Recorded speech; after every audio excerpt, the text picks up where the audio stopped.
नमस्कार दोस्तों, आप सभी का मेरे चैनल में बहुत बहुत स्वागत है।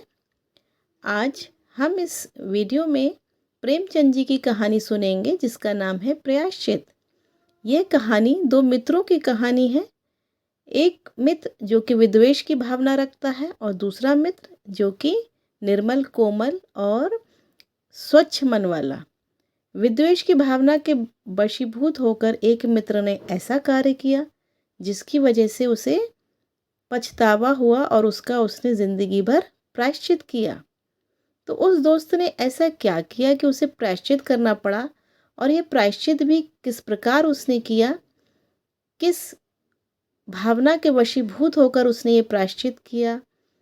चलिए ये सब देखते हैं, सुनते हैं इस कहानी में। दफ्तर में ज़रा देर से आना अफसरों की शान है। जितना ही बड़ा अधिकारी होता है उतनी ही देर में आता है और उतने ही सवेरे जाता भी है। चपरासी की हाजिरी 24 घंटे की। वह छुट्टी पर भी नहीं जा सकता, अपना एवज देना पड़ता है।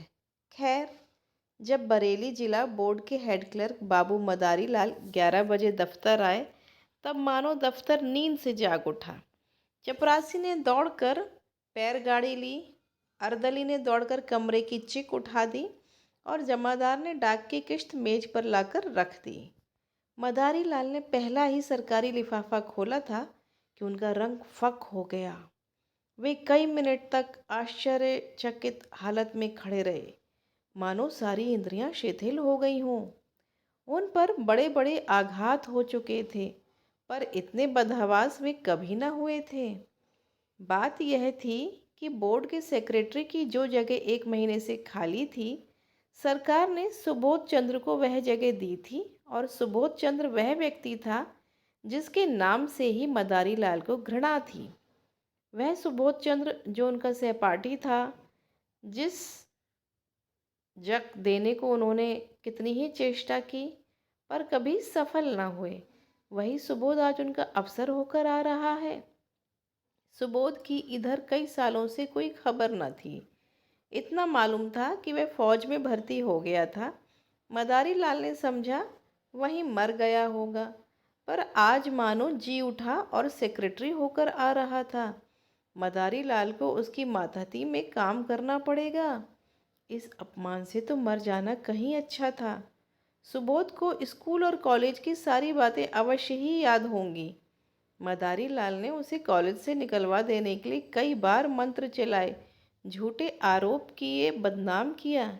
क्या सुबोध सब कुछ भूल गया होगा? नहीं, कभी नहीं। वह आते ही पुरानी कसर निकालेगा। मदारी बाबू को अपनी प्राण रक्षा का कोई उपाय न सूझता था। मदारी और सुबोध के ग्रहों में ही विरोध था। दोनों एक ही दिन एक ही शाला में भर्ती हुए थे और पहले ही दिन से दिल में ईर्ष्या और द्वेष की वह चिंगारी पड़ गई जो आज 20 वर्ष बीतने पर भी ना बुझी थी। सुबोध का अपराध यही था कि वह मदारी लाल से हर एक बात में बड़ा हुआ था। डील डॉल, रंग रूप, रीति व्यवहार, विद्या बुद्धि, ये सारे मैदान उसके हाथ थे। मदारी लाल ने उसका यह अपराध कभी क्षमा नहीं किया। सुबोध 20 वर्ष तक निरंतर उनके हृदय का कांटा बना रहा। जब सुबोध डिग्री लेकर अपने घर चला गया और मदारी फेल होकर इस दफ्तर में नौकर हो गए, तब उनका चित्त शांत हुआ। किंतु जब यह मालूम हुआ कि सुबोध बसरे जा रहा है, तब तो मदारी लाल का चेहरा खिल उठा। उनके दिल से वह पुरानी फांस निकल गई। पर हाँ, हतभाग्य, आज वह पुराना नासूर शतगुण टीम और जलन के साथ खुल गया। आज उनकी किस्मत सुबोध के हाथ में थी। ईश्वर इतना अन्यायी है, विधि इतना कठोर। जब जरा चित्त शांत हुआ तब मदारी ने दफ्तर के क्लर्कों को सरकारी हुक्म सुनाते हुए कहा, अब आप लोग ज़रा हाथ पांव संभाल कर रहिएगा। सुरेश चंद्र वह आदमी नहीं है जो भूलों को क्षमा कर दे। एक क्लर्क ने पूछा, क्या बहुत सख्त है? मदारी लाल ने मुस्कुराकर कहा, वह तो आप लोगों को 2-4 दिन में ही मालूम हो जाएगा। मैं अपने मुंह से किसी की क्यों शिकायत करूं? बस चेतावनी दे दी कि ज़रा हाथ पैर संभाल कर रखिएगा। आदमी योग्य है, पर बड़ा ही क्रोधी, बड़ा ही दंभी। गुस्सा तो उसकी नाक पर रहता है। खुद हजारों हजम कर जाए और डकार तक ना ले, पर क्या मजाल कि कोई मातहत एक कौड़ी भी हजम करने पाए। ऐसी आदमी से तो ईश्वर ही बचाए। मैं तो सोच रहा हूँ कि छुट्टी लेकर घर चला जाऊं। दोनों वक्त घर पर हाजिरी बजानी होगी। आप लोग आज से सरकार के नौकर नहीं, सेक्रेटरी साहब के नौकर हैं।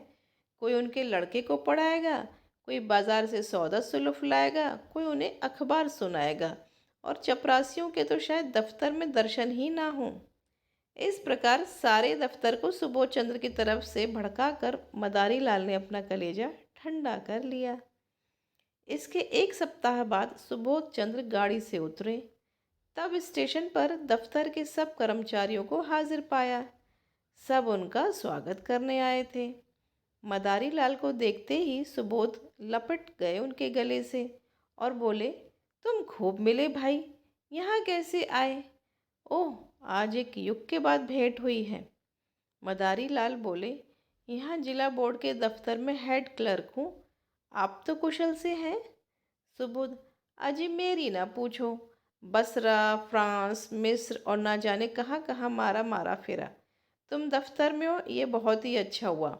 मेरी तो समझ ही में ना आता था कि कैसे काम चलेगा। मैं तो बिल्कुल कोरा हूँ, मगर जहाँ जाता हूँ मेरा सौभाग्य ही मेरे साथ जाता है। बसरे में सभी अफसर खुश थे, फ्रांस में भी खूब चैन किए। 2 साल में कोई 25,000 रुपये बना लाया और सब उड़ा दिया। यहाँ से आकर कुछ दिनों को ऑपरेशन दफ्तर में मटर गश्त करता रहा। यहाँ आया तब तुम मिल गए। क्लर्कों को देखकर उन्होंने पूछा, ये लोग कौन हैं? मदारी लाल के हृदय में बछियां सी चल रही थी। दुष्ट, 25,000 रुपये बसरे में कमा लाया, यहाँ कलम घिसते घिसते मर गए और 500 भी जमा ना कर सके। बोले, ये सब कर्मचारी हैं, सलाम करने आए हैं। सुबोध ने उन सब लोगों से बारी बारी से हाथ मिलाया और बोला, आप लोगों ने व्यर्थ यह कष्ट किया, बहुत आभारी हूँ। मुझे आशा है कि आप सब सज्जनों को मुझसे कोई शिकायत ना होगी। मुझे अपना अफसर नहीं, अपना भाई समझिए। आप सब लोग मिलकर इस तरह काम कीजिए कि बोर्ड की नेकनामी हो और मैं भी सुरखरू रहूं। आपके हेड क्लर्क साहब तो मेरे पुराने मित्र और लंगोटिया यार हैं। एक वाक्चतुर क्लर्क ने कहा, हम सब हुजूर के ताबेदार हैं, यथाशक्ति आपको संतुष्ट ना कर सकेंगे, लेकिन आदमी ही हैं, अगर कोई भूल हो भी जाए तो हुजूर उसे क्षमा करेंगे। सुबोध ने नम्रता से कहा, यही मेरा सिद्धांत है और हमेशा से यही सिद्धांत रहा है कि अपने मातहतों से मित्रवत बर्ताव किया है। हम और आप दोनों ही किसी तीसरे के गुलाम हैं, फिर रौब कैसा और अफसरी कैसी? हाँ, हमें नेक नीयत के साथ अपना कर्तव्य पालन करना चाहिए। जब सुबोध से विदा होकर कर्मचारी लोग चले तब आपस में बातें होने लगी। आदमी तो अच्छा मालूम होता है। हेड क्लर्क के कहने से तो ऐसा मालूम होता था कि सबको कच्चा ही खा जाएगा। पहले सभी ऐसे ही बातें करते हैं, ये दिखाने के दांत हैं। सुबोध को 1 महीना गुजर गया। बोर्ड के क्लर्क, अर्दली, चपरासी सभी उसके बर्ताव से खुश हैं। वह इतना प्रसन्नचित है, इतना नम्र है कि जो उससे एक बार मिला है सदैव के लिए उसका मित्र हो जाता है। कठोर शब्द तो उसकी जबान पर आता ही नहीं। इनकार को भी वह अप्रिय नहीं होने देता, लेकिन द्वेष की आंखों में गुण और भी भयंकर हो जाता है। सुबोध के सारे सद्गुण मदारी लाल की आंखों में खटकते रहते हैं। उसके विरुद्ध कोई ना कोई गुप्त षड्यंत्र रचते ही रहते हैं। पहले कर्मचारियों को भड़काना चाहा, सफल न हुए। बोर्ड के मेंबरों को भड़काना चाहा, मुंह की खाई। ठेकेदारों को उभारने का बीड़ा उठाया, लज्जित होना पड़ा। वे चाहते थे कि भुस में आग लगाकर दूर से तमाशा देखें। सुबोध से यूं हंसकर मिलते, यूं चिकनी चुपड़ी बातें करते, मानो उसके सच्चे मित्र हैं, पर घात में लगे रहते। सुबोध में सब गुण थे, पर आदमी पहचानना न जानते थे। वे मदारी लाल को भी अपना दोस्त समझते थे। एक दिन मदारी लाल सेक्रेटरी साहब के कमरे में गए तब कुर्सी खाली देखी। वे किसी काम से बाहर चले गए थे। उनकी मेज़ पर 5,000 के नोट पुलिंदों में बंधे हुए रखे थे। बोर्ड के मदरसों के लिए कुछ लकड़ी के सामान बनवाए गए थे, उसी के दाम थे। ठेकेदार वसूली के लिए बुलाया गया था। आज ही सेक्रेटरी साहब ने चेक भेजकर खजाने से रुपए मंगवाए थे। मदारी लाल ने बरामदे में झांक कर देखा। सुबोध का कहीं पता नहीं। उसकी नीयत बदल गई। ईर्ष्या में लोभ का सम्मिश्रण हो गया। कांपते हुए हाथों से पुलंदे उठाए, दोनों जेबों में भरकर तुरंत कमरे से निकले और चपरासी को पुकार कर बोले, बाबूजी भीतर हैं। चपरासी ठेकेदार से कुछ वसूल करने की खुशी में फूला हुआ था। सामने वाले तमोली की दुकान से आकर बोला, जी नहीं, कचहरी में किसी से बातें कर रहे हैं, अभी अभी तो गए हैं। मदारी लाल ने दफ्तर में आकर एक क्लर्क से कहा, यह मिसिल ले जाकर सेक्रेटरी साहब को दिखाओ। क्लर्क मिसिल लेकर चला गया। ज़रा देर में लौटकर बोला, सेक्रेटरी साहब कमरे में ना थे, फाइल मेज़ पर रखाया हूँ। मदारी लाल ने मुंह सिकोड़कर कहा, कमरा छोड़कर कहाँ चले जाएं? किसी दिन धोखा उठाएंगे। क्लर्क ने कहा, उनके कमरे में दफ्तर वालों के सिवा और जाता ही कौन है? मदारी लाल ने तीव्र स्वर में कहा, तो क्या दफ्तर वाले सबके सब देवता हैं? कब किसकी नीयत बदल जाए कोई नहीं कह सकता। मैंने छोटी छोटी रकमों पर अच्छों अच्छों की नीयतें बदलते देखी हैं। इस वक्त हम सभी यहाँ हैं, लेकिन अवसर पाकर शायद ही कोई चूके। मनुष्य की यही प्रकृति है। आप जाकर उनके कमरे के दोनों दरवाजे बंद कर दीजिए। क्लर्क ने टालकर कहा, चपरासी तो दरवाजे पर बैठा हुआ है। मदारी लाल ने झुंझलाकर कहा, आपसे मैं जो कहता हूँ वह कीजिए। कहने लगे, चपरासी बैठा हुआ है। चपरासी कोई ऋषि है, मुनि है? चपरासी ही कुछ उड़ा दे तो आप उसका क्या कर लेंगे? जमानत भी है तो 300 की, यहाँ एक एक कागज़ लाखों का है। यह कहकर मदारी लाल खुद उठे और दफ्तर के द्वार दोनों तरफ से बंद कर दिए। जब चित्त शांत हुआ तब नोटों के पुलंदे जेब से निकालकर अलमारी के कागज़ों के नीचे छिपा कर रख दिए। फिर आकर अपने काम में व्यस्त हो गए। सुबोध चंद्र कोई घंटे भर में लौटे, तब उनके कमरे का द्वार बंद था। दफ्तर में आकर मुस्कुराते हुए बोले, मेरा कमरा किसने बंद कर दिया है? भाई क्या मेरी बेदखली हो गई? मदारी लाल ने खड़े होकर मृदु तिरस्कार दिखाते हुए कहा, साहब गुस्ताखी माफ़। आप जब कभी बाहर जाएं, चाहे एक ही मिनट के लिए क्यों ना जाएं, दरवाज़ा बंद कर दिया करें। आपकी मेज़ पर रुपये पैसे और सरकारी कागज़ पत्र बिखरे रहते हैं। ना जाने किस वक्त किसकी नीयत बदल जाए। मैंने अभी सुना कि आप कहीं गए हैं, तब दरवाजे मैंने बंद कर दिए। सुबोध चंद्र द्वार खोलकर कमरे में गए और सिगार पीने लगे।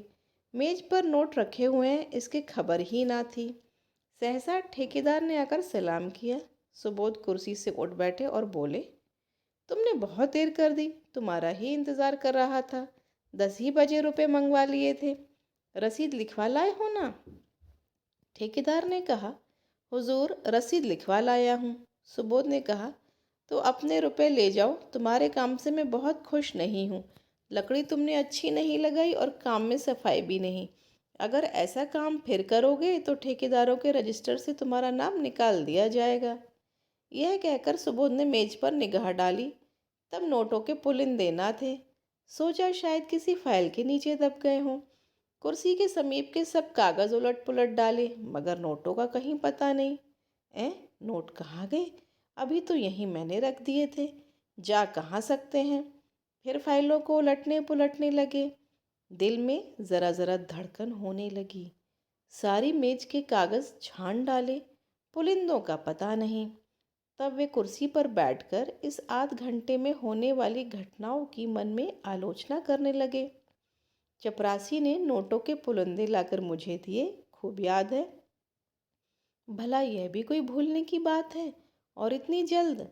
मैंने नोटों को यहीं लेकर मेज पर रख दिया, गिना तक नहीं। फिर वकील साहब आ गए, पुराने मुलाकाती हैं।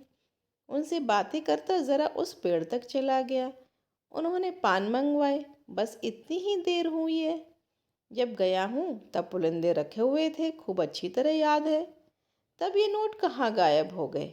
मैंने किसी संदूक दराज या अलमारी में नहीं रखे।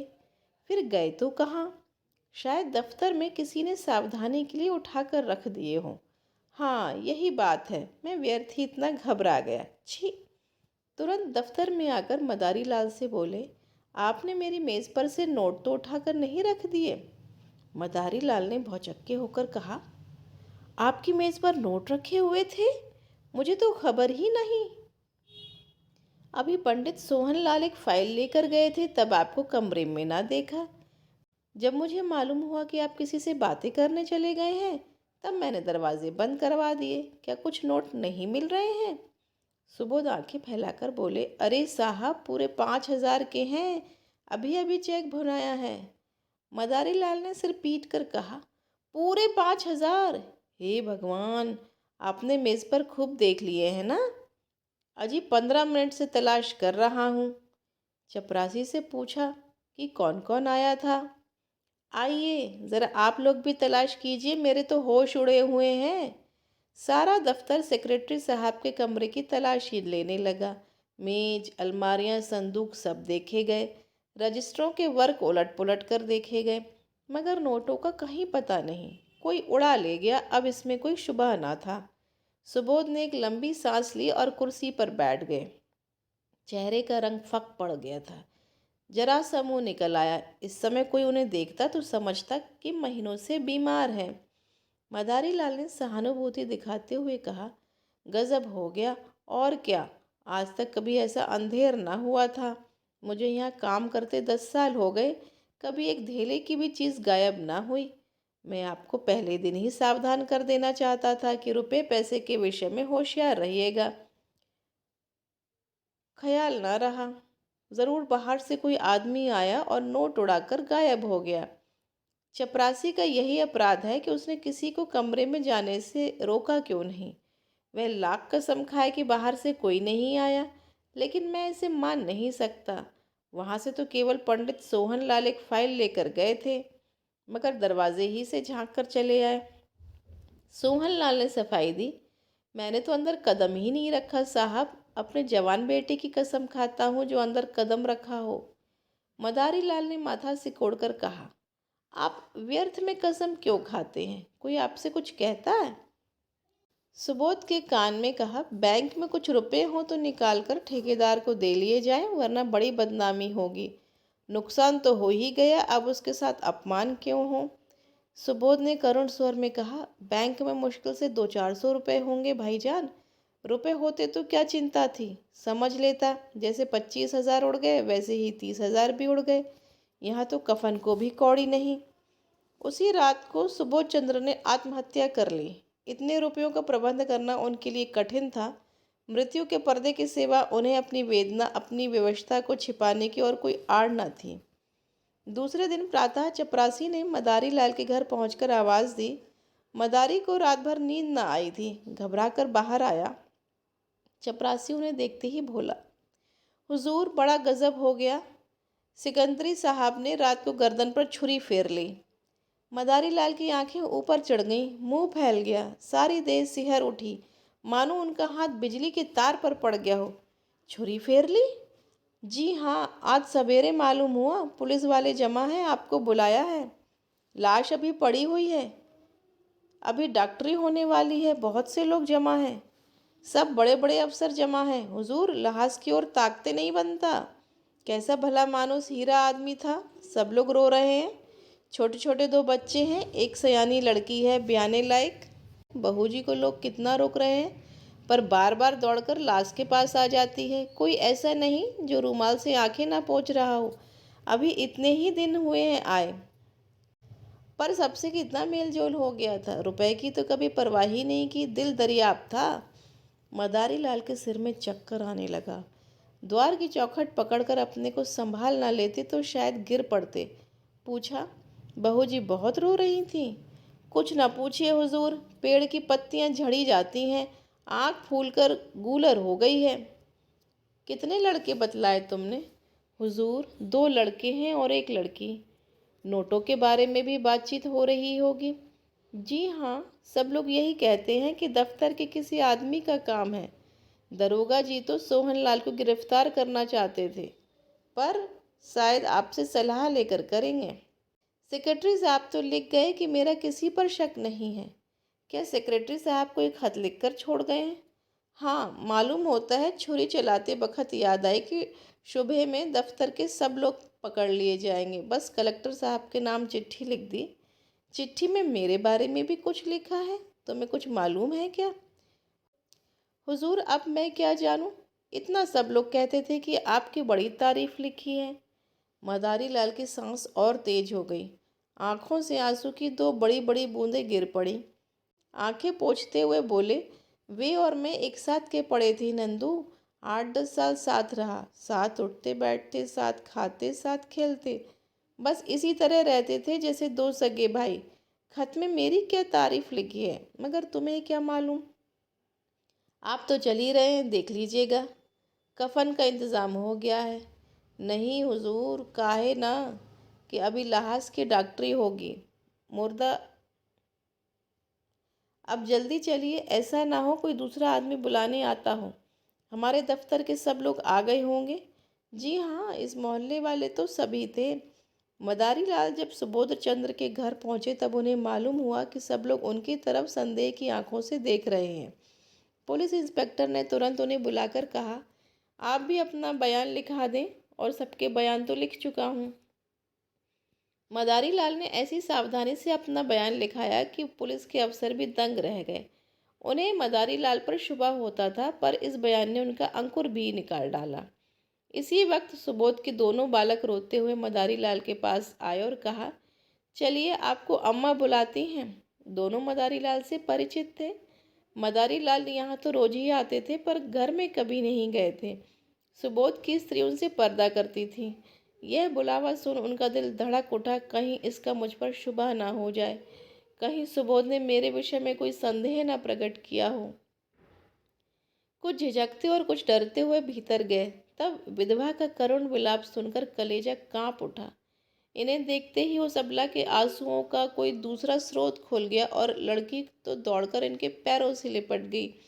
दोनों लड़कों ने भी घेर लिया। मदारी लाल को उन तीनों की आंखों में ऐसी अथाह वेदना, ऐसी विदारक याचना भरी हुई मालूम हुई कि वो उनकी ओर देख न सके। उनकी आत्मा उन्हें धिक्कारने लगी। जिन बेचारों को उन पर इतना विश्वास, इतना भरोसा, इतनी आत्मीयता, इतना स्नेह था, उन्हीं की गर्दन पर उन्होंने छुरी फेरी। उन्हीं के हाथों ये भरा पूरा परिवार धूल में मिल गया। इन असहायों का अब क्या हाल होगा? लड़की का विवाह करना है, कौन करेगा? बच्चों के लालन पालन का भार कौन उठाएगा? मदारी लाल को इतनी आत्मग्लानि हुई कि उनके मुंह से तसल्ली का एक शब्द भी ना निकला। उन्हें ऐसा जान पड़ा कि मेरे मुख में कालिक पुती है, मेरा कद कुछ छोटा हो गया है। उन्होंने जिस वक्त नोट उड़ाए थे, उन्हें गुमान भी ना था कि उसका यह फल होगा। वे केवल सुबोध को डिच करना चाहते थे, उनका सर्वनाश करने की इच्छा न थी। शोकातुर विधवा ने सिसकते हुए कहा, भैया जी, हम लोगों को भी मझधार में छोड़ गए। अगर मुझे मालूम होता। शोकातुर विधवा ने सिसकते हुए कहा, भैया जी, हम लोगों को वे मझधार में छोड़ गए। अगर मुझे मालूम होता कि मन में यह बात ठान चुके हैं, तो अपने पास जो कुछ था वह सब उनके चरणों पर रख देती। मुझसे तो वे यही कहते रहे कि कोई ना कोई उपाय हो जाएगा। आप ही के मार्फत वे कोई महाजन ठीक करना चाहते थे। उनके ऊपर उन्हें कितना भरोसा था कि कह नहीं सकती। मदारी लाल को ऐसा मालूम हुआ कि उसके हृदय पर नश्तर चल रहा है। उन्हें अपने कंठ में कोई चीज़ फंसी हुई जान पड़ती थी। रामेश्वरी ने फिर कहा, रात सोए तब खूब हंस रहे थे, रोज की तरह दूध पिया, बच्चों को प्यार किया, थोड़ी देर हारमोनियम चलाया, तब कुल्ला करके लेटे। कोई ऐसी बात न थी जिससे लेश मात्र भी संदेह होता। मुझे चिंतित देखकर बोले, तुम व्यर्थ घबराती हो। बाबू मदारी लाल से मेरी पुरानी दोस्ती है, आखिर वे किस दिन काम आएगी? मेरे साथ के खेले हुए हैं, इन नगर में सबसे परिचय है, रुपयों का प्रबंध आसानी से हो जाएगा। फिर ना जाने कब मन में यह बात समाई, मैं नसीबो जली ऐसी सोई कि रात को मिनकी तक ना आई। क्या जानती थी कि वे अपनी जान पर खेल जाएंगे? मदारी लाल को सारा विश्व आंखों में तैरता हुआ मालूम हुआ। उन्होंने बहुत जब्त किया, मगर आंसुओं के प्रभाव को ना रोक सके। रामेश्वर ने आंखें पोंछकर कहा, भैया जी, जो कुछ होना था वह तो हो चुका। लेकिन आप उस दुष्ट का पता ज़रूर लगाइए जिसने हमारा सर्वनाश कर दिया है। यह दफ्तर ही के किसी आदमी का काम है? वे तो देवता थे। मुझसे यही कहते रहे कि मेरा किसी पर संदेह नहीं, पर है यह किसी दफ्तर वाले का ही काम। आपसे केवल इतनी विनती करती हूँ कि आप उस पापी को बच कर न जाने दीजिएगा। पुलिस वाले शायद कुछ रिश्वत लेकर उसे छोड़ दें। आपको देखकर यह हौसला न होगा। अब हमारे सिर पर आपके सिवा कौन है? किससे अपना दुख कहें? लाश की यह दुर्गति भी होनी लिखी थी। मदारी लाल के मन में एक बार ऐसा उबाल उठा कि सब कुछ खोल दें, सब साफ कह दें। मैं ही वह दुष्ट हूँ, अधर्मी हूँ, वह पापी हूँ। विधवा के पैरों पर गिर पड़े और कहे, वही छुरी इस हत्यारे की गर्दन पर फेर दो। पर जबान न खुली। इसी दशा में बैठे बैठे उनके सिर में ऐसा चक्कर आया कि वे जमीन पर गिर पड़े।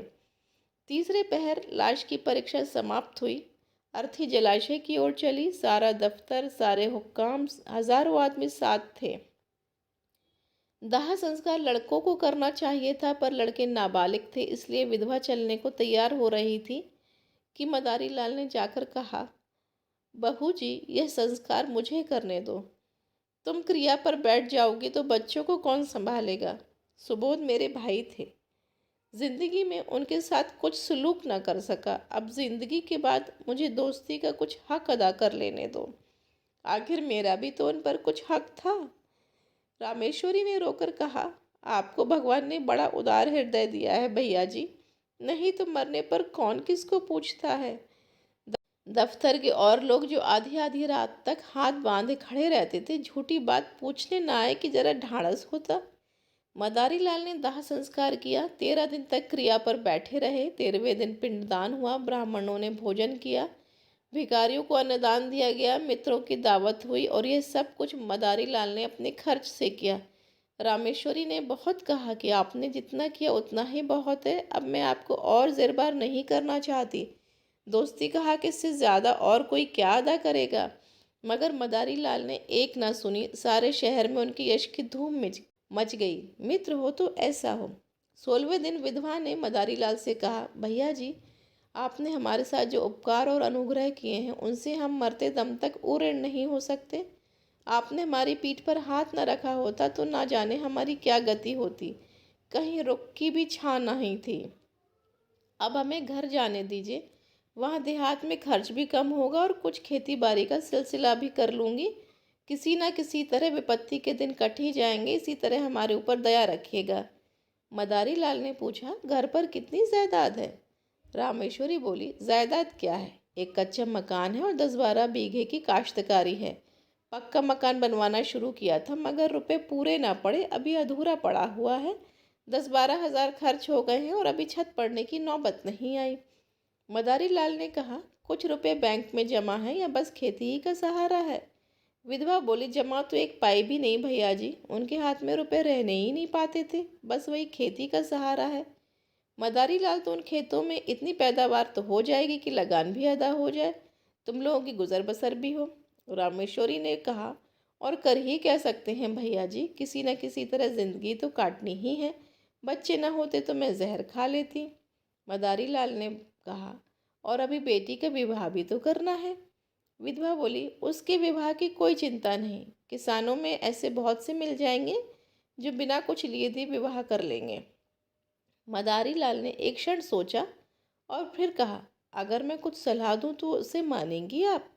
रामेश्वरी बोली, भैया जी, आपकी सलाह ना मानूंगी तो किसकी सलाह मानूंगी, और दूसरा है ही कौन? मदारी लाल ने कहा, जो आप अपने घर जाने के बदले मेरे घर चलिए। जैसे मेरे बाल बच्चे रहेंगे वैसे ही आपके भी रहेंगे। आपको कष्ट ना होगा। ईश्वर ने चाहा तो कन्या का विवाह भी किसी अच्छे कुल में हो जाएगा। विधवा की आंखें सजल हो गईं। बोली, मगर भैया जी सोचिए।